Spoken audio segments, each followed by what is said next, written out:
Libro de Apocalipsis, capítulo 18, los versículos del 1 al 8.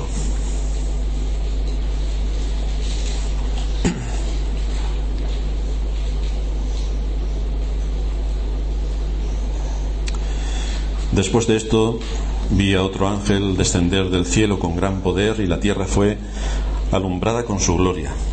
Y clamó con voz potente diciendo: ha caído la gran Babilonia, y se ha hecho habitación de demonios y guarida de todo espíritu inmundo y albergue de toda ave inmunda y aborrecible. Porque todas las naciones han bebido del vino del furor de su fornicación, y los reyes de la tierra han fornicado con ella, y los mercaderes de la tierra se han enriquecido de la potencia de sus deleites. Y oí otra voz del cielo que decía: salid de ella, pueblo mío, para que no seáis partícipes de sus pecados, ni recibáis parte de sus plagas. Porque sus pecados han llegado hasta el cielo, y Dios se ha acordado de sus maldades.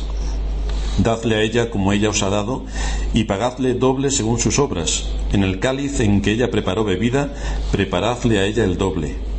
Cuanto ella se ha glorificado y ha vivido en deleites, tanto dadle de tormento y llanto, porque dice en su corazón: yo estoy sentada como reina, y no soy viuda, y no veré llanto. Por lo cual en un solo día vendrán sus plagas: muerte, llanto y hambre, y será quemada con fuego, porque poderoso es Dios el Señor que la juzga. Estuvimos diciendo sobre este capítulo que tenía un tema central, y es la caída de Babilonia, y lo podíamos dividir en tres partes. La primera era el anuncio de la caída de Babilonia por parte del ángel, que es lo que estuvimos viendo la semana pasada. La segunda es el aviso a los santos cuando se les llama para que se separen de Babilonia, y a la vez también encontramos el lamento de los amigos de Babilonia ante su caída. Y la tercera, la caída de Babilonia. Así que hoy, siguiendo la secuencia que nos muestra el mismo capítulo, vamos a dedicarnos a hablar y a traer delante de todos vosotros el aviso que hay para los creyentes respecto a la separación de Babilonia. Decíamos la semana pasada que lo que está oyendo Juan del ángel respecto a Babilonia no es un mensaje nuevo. No se le acaba de ocurrir a Juan, ni tampoco es algo que directamente se le está diciendo y que nunca antes se había escuchado, sino que es un mensaje que ya repetidamente se había dicho en otros momentos en las Escrituras. Babilonia, que es ese imperio seductor, simbolizado aquí también por esta mujer ramera, siempre ha existido.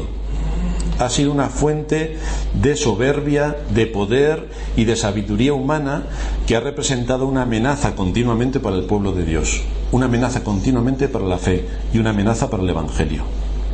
Y el proceso de corrupción que logra Babilonia influye sobre las naciones, de manera que el mundo lo ha convertido en un mercado. Absolutamente todo está al alcance de su mano, y allí sus seducciones son compradas, y se compran con alegría y con expectación.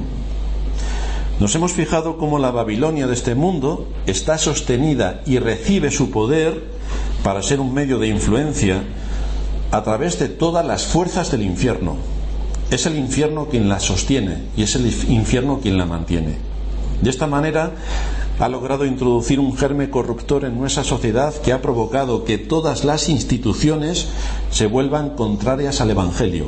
Todas las instituciones, hasta la Iglesia, es contraria al Evangelio, porque podemos ver con gran tristeza cómo la Iglesia católica, que se hizo luego romana, tiene de iglesia o de evangelización absolutamente todo lo que implica un brazo de Satanás para llevar a cabo ese tipo de perversión por medio de ella. Y si nos detenemos un poco en la Iglesia evangélica, tampoco podemos decir muchas cosas a favor de la institución evangélica. De esta manera, repito, ha logrado introducir un germen corruptor en nuestra sociedad que afecta a todas las instituciones, a las instituciones políticas, a las instituciones civiles, a las instituciones religiosas. La pregunta que ahora se nos plantea es que, viendo la situación en la que nos encontramos dentro de Babilonia, porque vivimos en Babilonia, ¿qué es lo que los creyentes tenemos que hacer? ¿Cuál es nuestra responsabilidad en medio del mundo que nos rodea, en medio de esta Babilonia? ¿A qué somos llamados? Vamos a considerar el mandato del versículo 4, donde una voz del cielo habla al pueblo de Dios con respecto a Babilonia. Allí se nos dice, Apocalipsis 18:4, oí otra voz del cielo que decía: salid de ella, pueblo mío, para que no seáis partícipes de sus pecados, ni recibáis parte de sus plagas. Aquí tenemos un mandato bastante importante, además está en imperativo. Esto es un eco de lo que siempre ha estado diciendo Dios a su pueblo.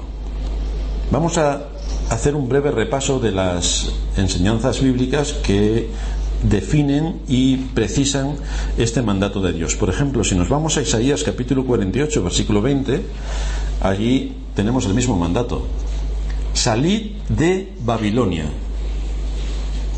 huid de entre los caldeos, dad nueva de esto con voz de alegría, publicadlo, levantadlo hasta lo postrero de la tierra.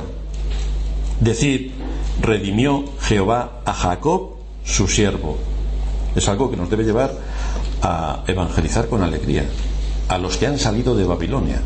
Los que están en Babilonia difícilmente van a poder evangelizar. Isaías capítulo 52, versículo 11: apartaos, apartaos, salid de ahí, no toquéis cosa inmunda, salid de en medio de ella, purificaos los que lleváis los utensilios de Jehová. Por lo tanto, se está hablando de que no nos contaminemos con el contexto en el que vivimos. Es un mandato literal para el pueblo de Israel que estaba en aquella época dentro de Babilonia, y es un mandato simbólico para nosotros. Jeremías capítulo 50, versículo 8: huid de en medio de Babilonia y salid de la tierra de los caldeos, y sed como los machos cabríos que van delante del rebaño. Se oye el clamor de Babilonia y el gran quebrantamiento de la tierra de los caldeos. Huid en medio de ella, porque los juicios de Dios están cercanos. Jeremías capítulo 51, versículo 6: huid de en medio de Babilonia y librad cada uno su vida, para que no perezcáis a causa de su maldad, porque el tiempo es de venganza de Jehová. Le dará su pago. Nuevamente, para no estar inmersos en los juicios que Dios va a traer sobre Babilonia, huid de Babilonia. Jeremías 51:9: curamos a Babilonia y no ha sido sanada, dejadla y vámonos cada uno a su tierra, porque ha llegado hasta el cielo su juicio y se ha alzado hasta las nubes. Nuevamente el juicio de Dios sobre Babilonia. Jeremías 51:45: salid en medio de ella, pueblo mío, y salvad cada uno su vida del ardor de la ira de Jehová. Zacarías capítulo 2, versículos 6 y 7: huid de la tierra del norte, dice Jehová, pues por los cuatro vientos de los cielos os esparcí, dice Jehová. Oh Sión, la que moras con la hija de Babilonia, escápate. Nuevamente otra advertencia para huir de Babilonia. Por lo tanto, lo que el ángel está diciendo aquí en Apocalipsis 18 ya lo he estado repitiendo anteriormente, así que no nos debe sorprender este llamamiento a salir de Babilonia. Pero es más, en el Nuevo Testamento también encontramos al apóstol Pablo en 2 de Corintios capítulo 6, versículos 16 y 17, que nos lanza una severa advertencia. ¿Qué acuerdo hay entre el templo de Dios y los ídolos? Porque vosotros sois templos del Dios viviente. Como Dios dijo: habitaré y andaré entre ellos, y seré su Dios, y ellos serán mi pueblo. Por lo cual, salid de en medio de ellos y apartaos, dice el Señor, y no toquéis lo inmundo, y yo os recibiré, y seré para vosotros por padre, y vosotros me seréis hijos e hijas, dice el Señor Todopoderoso. Así que vemos en la estructura general de las Escrituras que hay un mandato continuo para el pueblo de Dios para que se aparte de Babilonia, es decir, para que se aparte del mundo en el que vive. El mensaje de Dios para su pueblo se repite.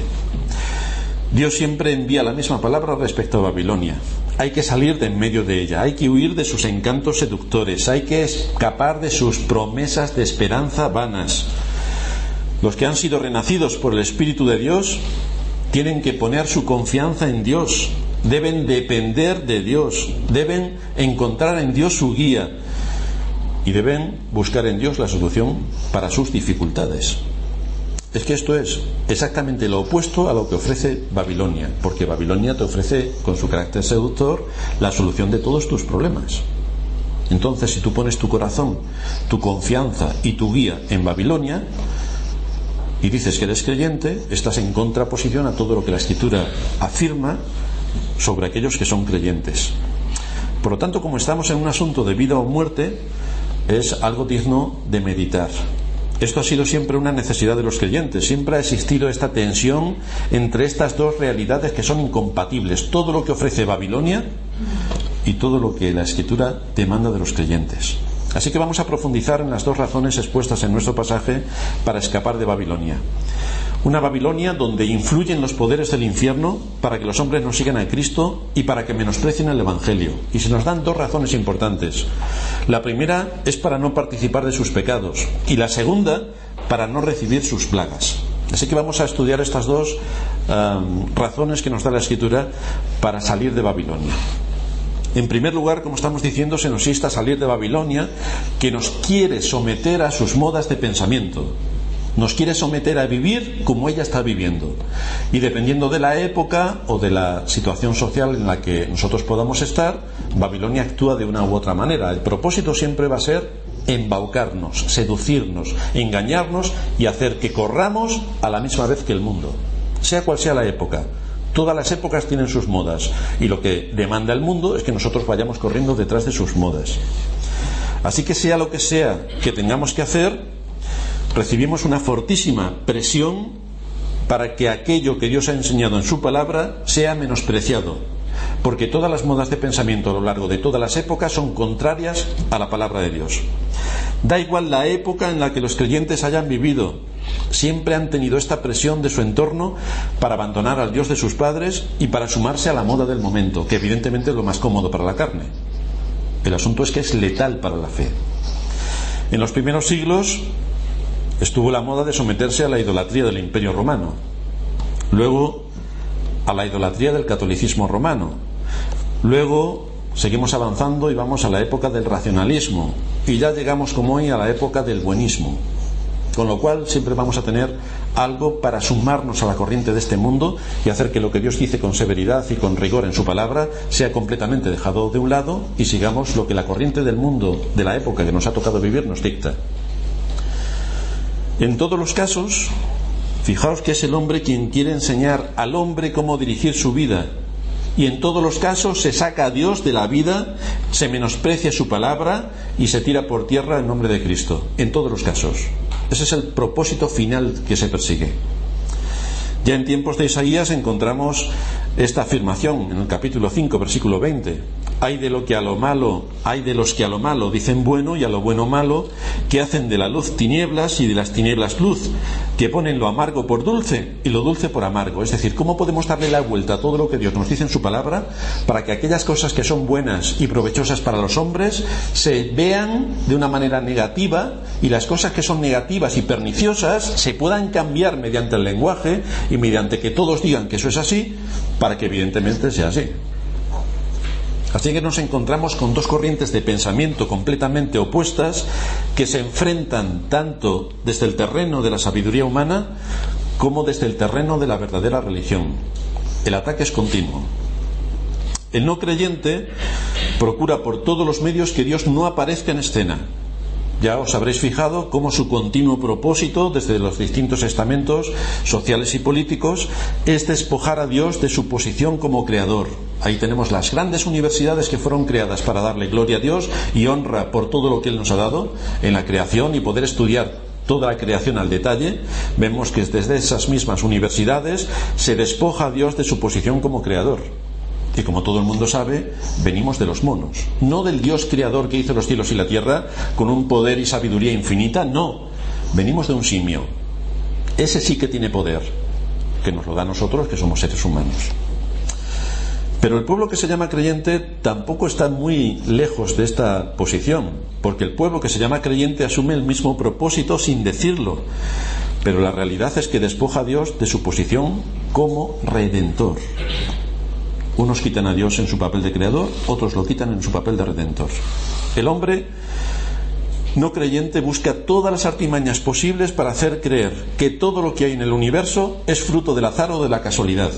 Uno no tiene más que dirigirse un poco al campo y ver que todo es casualidad. Todos los animales, cada uno según su género, según su especie, todo lo que hay dentro de la naturaleza, eso es casualidad.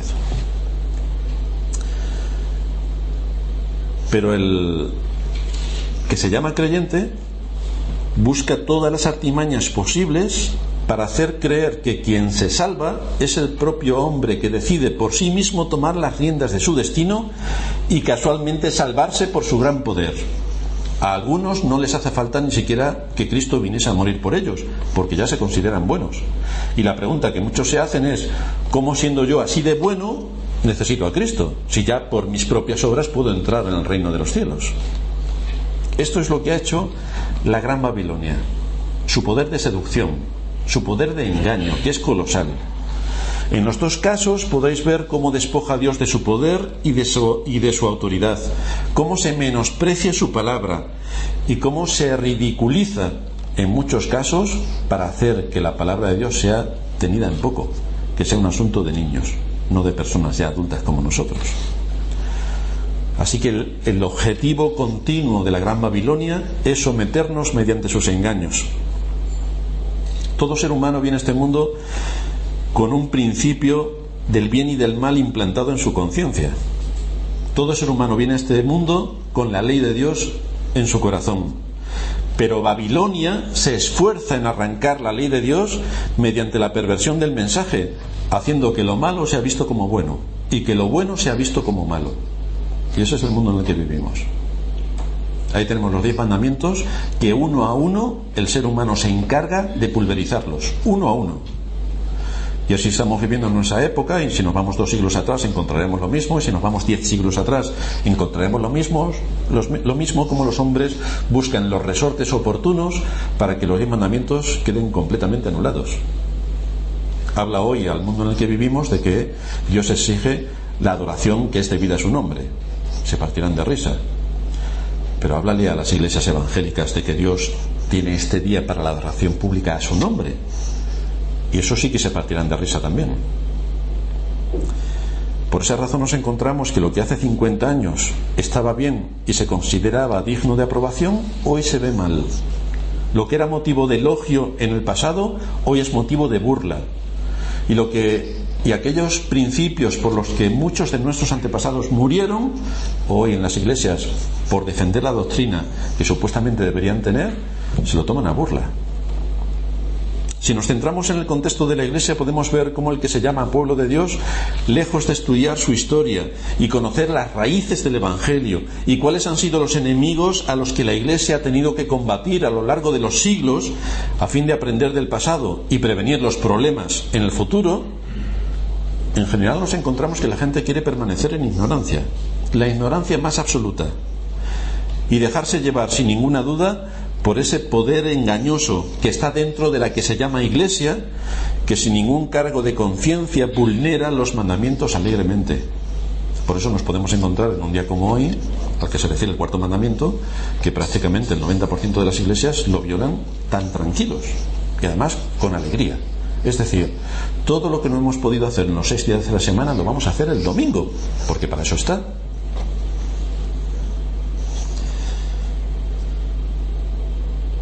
Las que se quieren entretener con los cultos públicos de honra al hombre, pues se reúnen con ese propósito. Dios es sustituido por el hombre, y en vez de rendir a Dios un culto racional, siendo como es el Creador y el Redentor, se rinde un culto basado en lo emocional, que tiene como centro el hombre. Y allí se está, en las iglesias, rindiendo culto al hombre. Aunque todos están de acuerdo en que lo único que tiene poder para salvar es la palabra de Dios predicada, que es el arma que usa el Espíritu Santo para aplicar la salvación, sin embargo, fijaos qué bien se disfraza, qué bien se manipula y qué bien se utiliza para sustituir la predicación bíblica por un mensaje que apela a la autoestima. Y así el que se pone en el púlpito, cuando hay púlpito, claro, porque normalmente es un estrado, un escenario donde se va paseando de acá para allá alguien que es una especie de showman, nos cuenta sus experiencias. Con lo cual no vemos allí la arma poderosa de Satanás engañando a los que se llaman pueblo de Dios y sustituyendo la predicación bíblica central en el culto de adoración, que es la exposición de la palabra de Dios, por un showman que va de acá para allá en el escenario contando sus grandes experiencias y llevando emotivamente a la gente a la exaltación. Y tenemos un arma poderosa que ha utilizado Satanás para derribar el nombre de Dios y la predicación bíblica.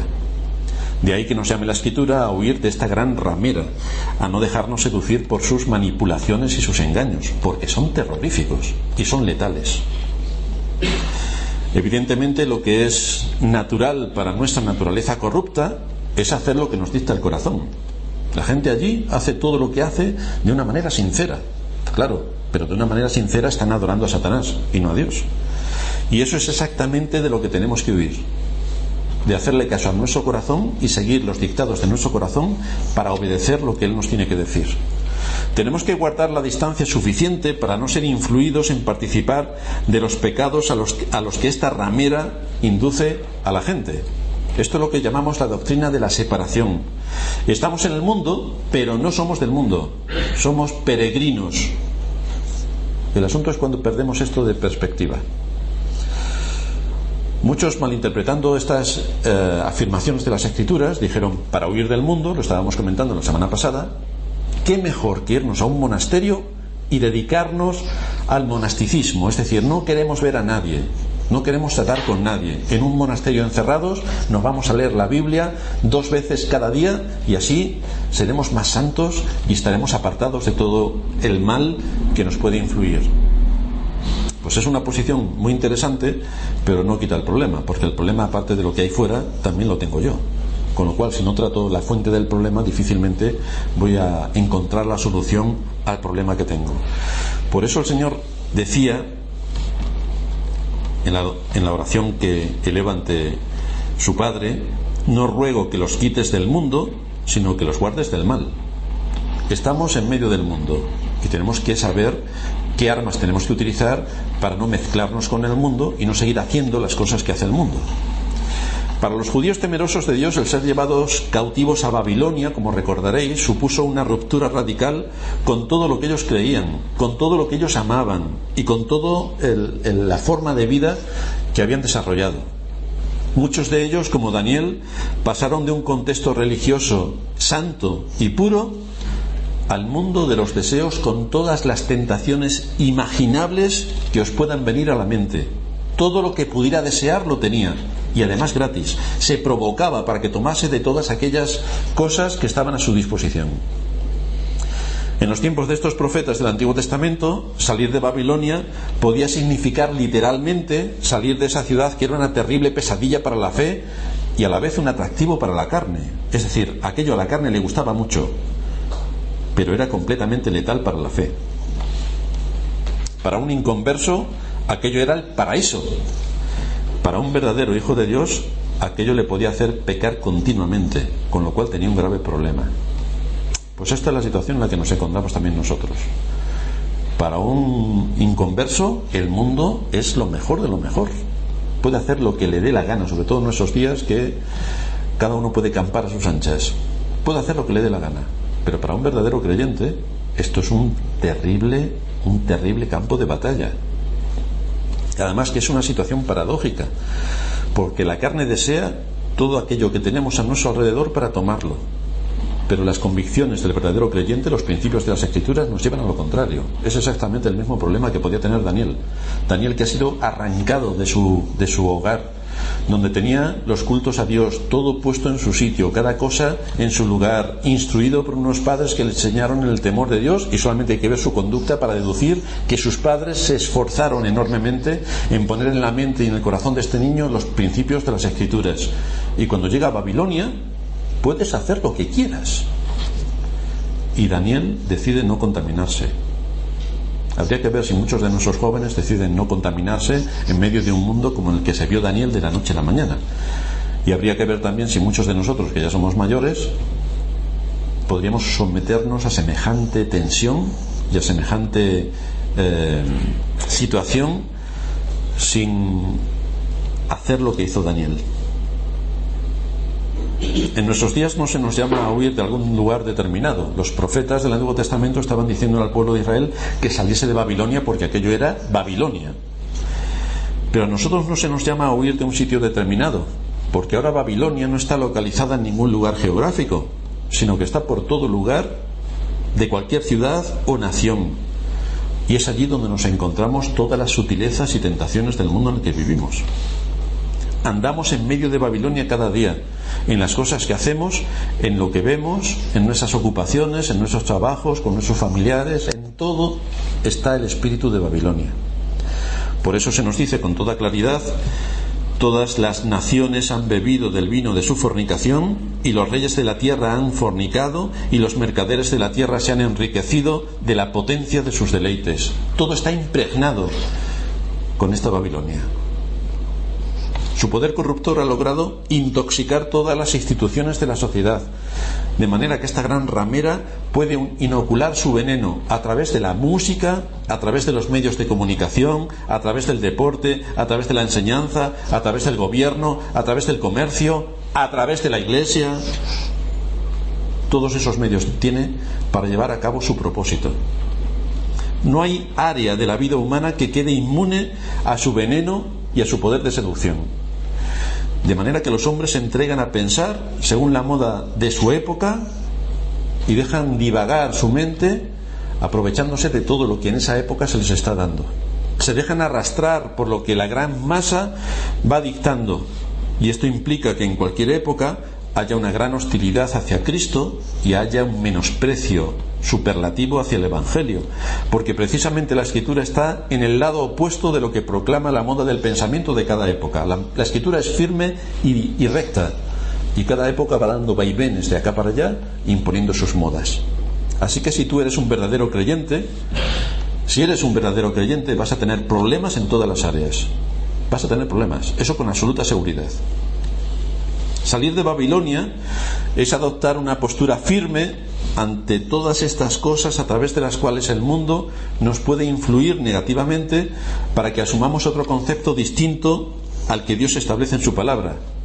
Y entonces no pensemos como nos enseña la Escritura respecto a la familia, respecto a los hijos, respecto a los padres, respecto al deporte, respecto a la música, respecto a los medios de comunicación, respecto a todo lo que nos rodea. Ni siquiera pensemos lo que Dios enseña en su palabra respecto a la iglesia. Es decir, que el hombre se haga a su imagen de lo que tiene que ser una iglesia. Y por supuesto, que el hombre se haga a su propio Dios. Y por lo tanto no es que Dios creó al hombre. No, es que el hombre creó a su Dios. Y así todos estamos más contentos. Venimos más a gusto a estos cultos dominicales y todos saltamos y brincamos y estamos exultantes por hacer el culto al hombre. Aquí tenemos todos los poderes del infierno que persiguen precisamente esto: que la palabra de Dios se anule, que Dios no hable, y que sea cualquier cosa que tengamos que adorar sustituya al Dios verdadero, que es el único digno de honor, de gloria y de alabanza. El lenguaje, por tanto, de Dios para con su pueblo a este respecto no nos deja duda de que nuestra postura debe ser firme. Salid, apartaos, huid, salvad vuestra vida, escapaos. Esto es lo que continuamente nos dice la Escritura.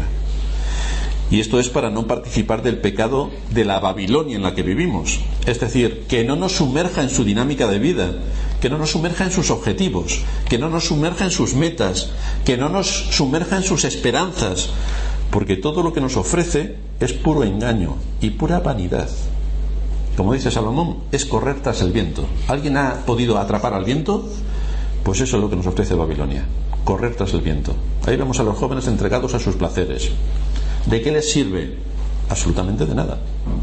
Están perdiendo el tiempo, están corriendo tras el viento, pero es que se lo pasan tan bien, emocionalmente les satisface tanto, que ahí siguen, perdiendo horas y horas y días, meses y años, y ahí siguen, corriendo tras el viento.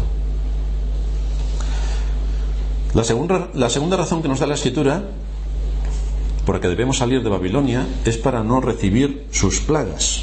El versículo 4 también añade que tenemos que salir para que no caigan sobre nosotros las plagas, ni tengamos que sufrir los juicios temporales que van a recaer sobre aquellos que participan con los pecados de Babilonia.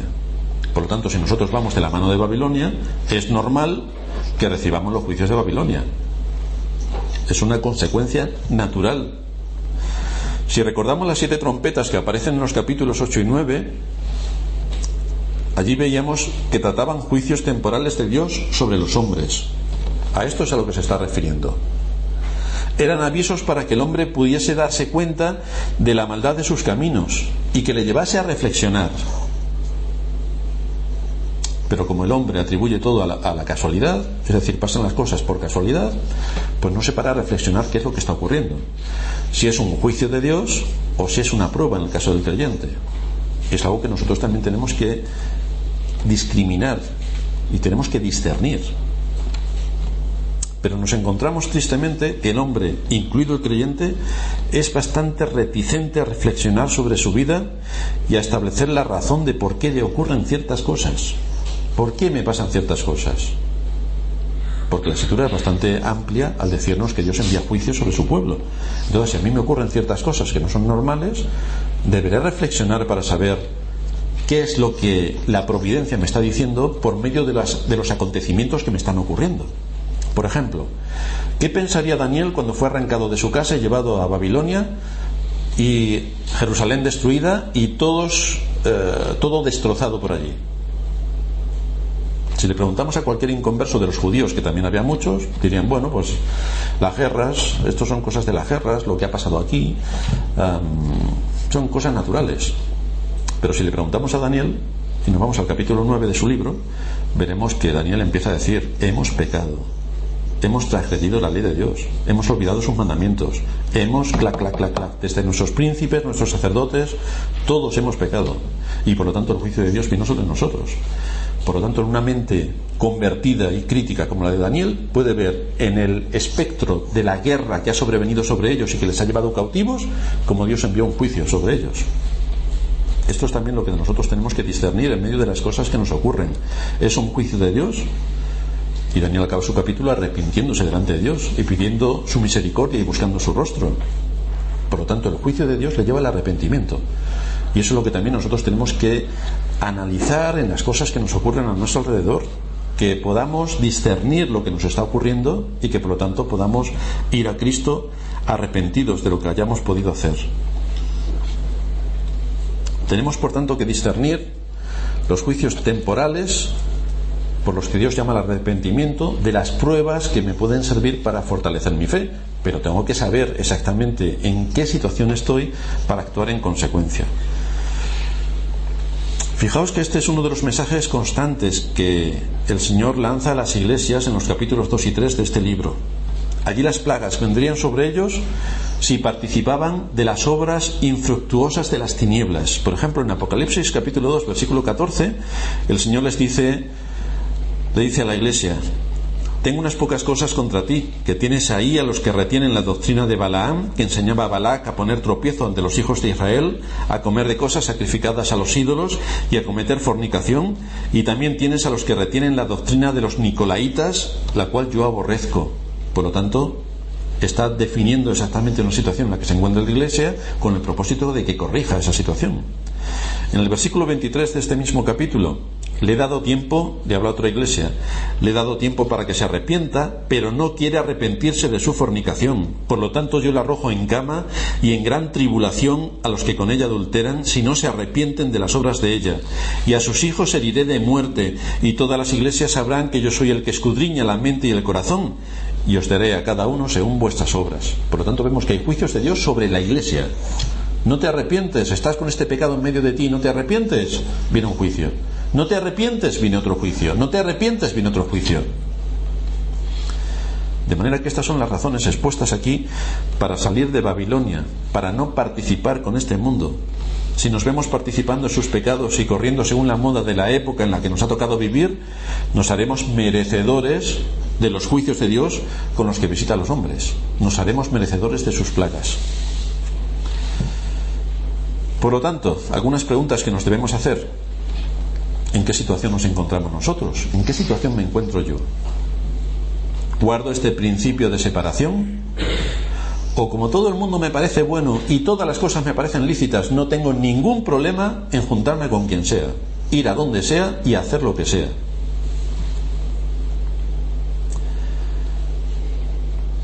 Sabemos que esta ramera es bastante astuta y que con sus seducciones logra engañar a los hombres. Esto es lo que Pablo nos está diciendo cuando en 2 de Corintios capítulo 11 versículo 3 dice: me temo que como la serpiente con su astucia engañó a Eva, y la engañó fenomenalmente bien, seréis como Dios el día que comas de esta fruta prohibida que Dios te ha dicho, porque fíjate, es que Él no quiere que tú seas como Él, y por lo tanto te ha prohibido que tomes de este fruto. Así la embaucó y Eva consintió. Me temo que como la serpiente con su astucia engañó a Eva, vuestros sentidos sean de alguna manera extraviados de la sincera fidelidad a Cristo. Por lo tanto, es una advertencia que nosotros debemos tener en cuenta. El mismo que engañó a Eva es el que procura a lo largo de los siglos engañar al pueblo de Dios. El mismo. Y además tiene los poderes del infierno para poder cumplir su propósito. Sabiendo lo poderosas que son sus armas, ¿cuáles son las medidas que nosotros estamos tomando para no dejarnos embaucar por la seducción a la que el mundo, esta Babilonia con los poderes del infierno, nos somete? ¿Cuáles son las medidas que estamos tomando? ¿Cómo puedo saber si realmente estoy tomando medidas?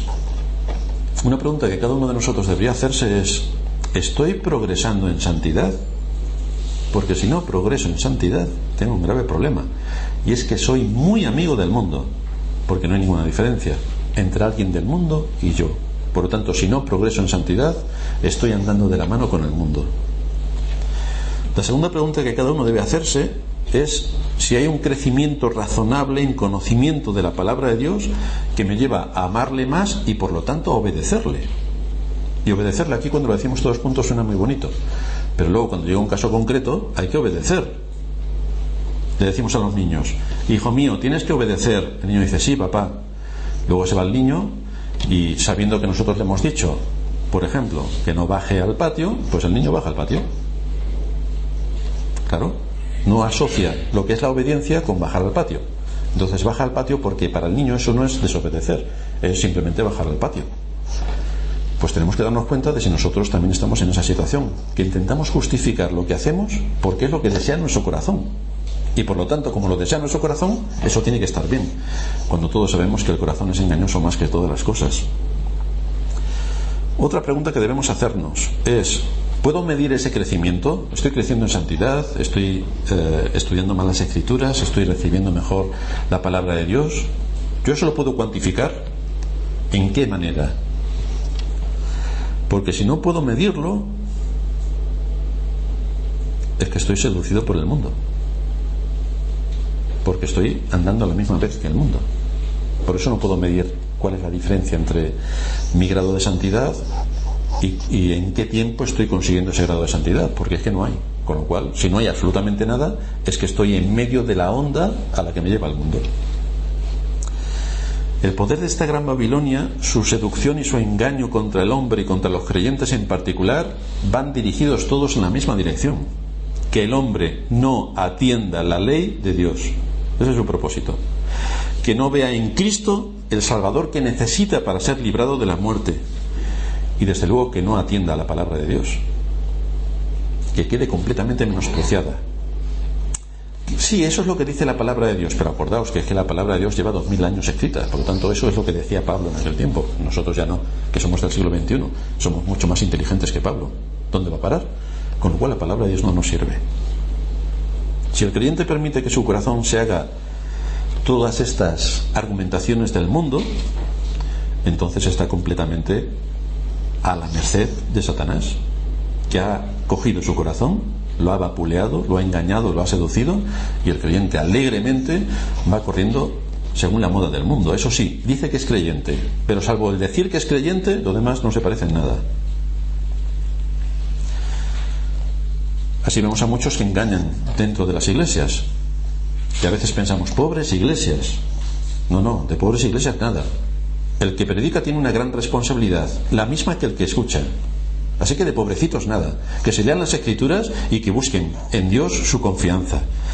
Dice el apóstol Pedro: pues hablando palabras infladas y vanas, los que se dirigen hacia las iglesias seducen con concupiscencias de la carne y disoluciones a los que verdaderamente habían huido de los que viven en error. Es decir, les crean emociones y todo lo que tiene que ver con la carne, y evidentemente se los llevan por donde quiere, porque claro, ¿quién va a decir que no a las cosas de la carne que no tenemos ni que esforzarnos? Nos vienen de manera natural y de manera natural nos salen, y si eso es lo que nos predican, genial, aquí estamos todos tan contentos.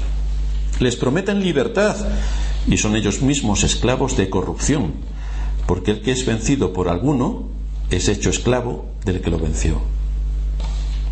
Si Babilonia vence, tú eres esclavo de Babilonia. Si es Cristo quien vence, tú eres esclavo de Cristo. El asunto es de quién eres esclavo, porque de quien seas esclavo es aquel a quien vas a obedecer. A Babilonia la vas a obedecer sin esforzarte, a Cristo lo vas a obedecer esforzándote mucho. Una te promete y no cumple, el otro te promete y dio su vida por aquellos a quienes amó. El asunto, por tanto, es ¿quién es tu Señor al cual tú te sometes? Y para responder a esto hay que reflexionar. ¿Quién es tu Señor a quien te sometes? Vamos a terminar en oración.